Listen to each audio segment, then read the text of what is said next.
So you want to become an airline pilot? Well, congratulations. There's a lot of people worldwide who want to become an airline pilot. And I can really recommend it. So I'm really happy that I'm sitting at that position.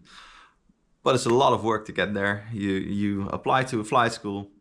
You get selected to do the interviews, the gradings, the assessments, the conversations, the group exercises, the medical procedures to check if you're fit. Then congratulations, you can start. You have to do all the theoretical knowledge exams, certificates, radio operating exams.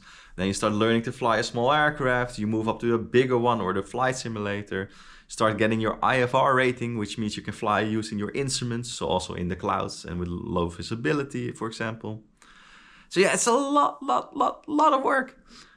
And then you finally get there, you rank up the 2,000 hours of flying, you post some stuff online, and then it hits you. What's that? Oh, it's the haters.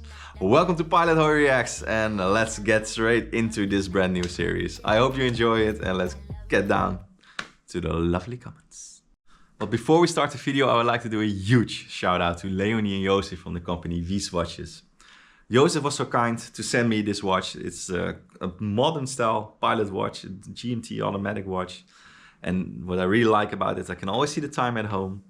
This one is called the Flieger 42, which is a German name, as you heard, because they're producing them in Germany with high quality components, such as sapphire glass. I really love it, been wearing it for 2 weeks, and it also helps a lot. This is the Adriatic version, that it's almost the same color as my backdrop, which I really love. So Joseph, huge shout out to you. Please check them out in the bio. They're located in Graz in Austria, and they make really affordable, good looking, modern pilot style watches. So thanks a lot. So let's start with the first comment. The first comment is from Aloha's. Aloha. He wrote me on one of the social channels and he said, Mitilini is by no means a short runway in aviation terms. Yeah, and 5 centimeters in your pants is by no way considered small in social terms.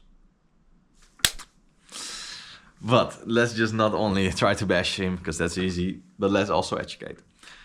At first glance, the runway at Mitilini is 2,409 meters, which is the total length. But there's a displaced part of the runway, which is the first part.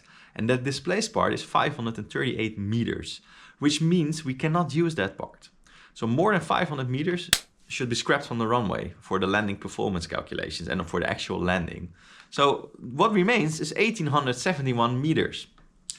And if you do the calculations with a normal landing weight, like 60-65 tons, a small tailwind, 30 degrees Celsius, and you take the go-around gradient and the go-around height in the calculation, you see that we need about 1,600 meters to land there. 1,600 meters.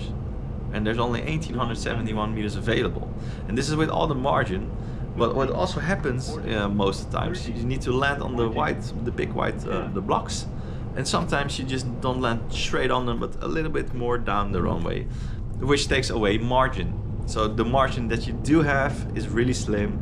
If you're not doing a good landing, you throw away a lot of the margin. So yeah, it's quite a short runway.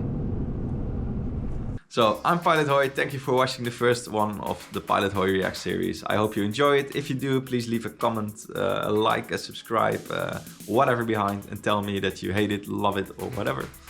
And I'll be back to you next time with the series in which we try to educate some of the keyboard warriors.